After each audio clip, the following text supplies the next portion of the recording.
Après avoir démonté le moteur et l'avoir désossé, nous avons pu prendre les mesures de chaque pièce afin de concevoir le moteur par CAO.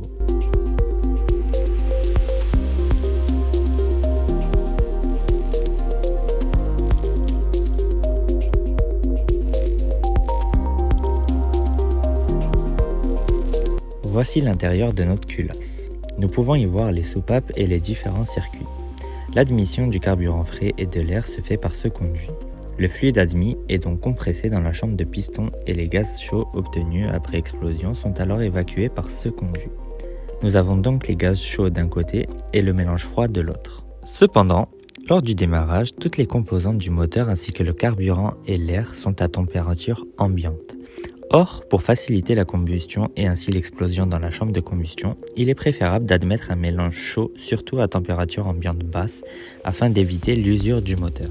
Mais alors, n'est-il pas possible de modifier la culasse afin d'améliorer les performances thermiques et par la même occasion réduire la masse du moteur?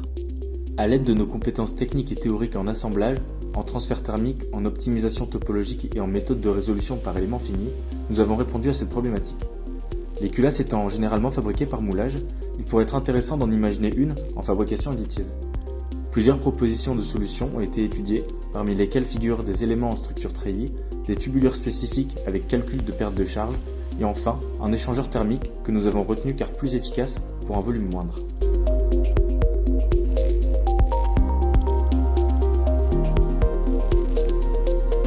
Avec la solution définie et retenue, on a pu optimiser topologiquement la culasse afin de réduire sa masse tout en résistant aux efforts subis.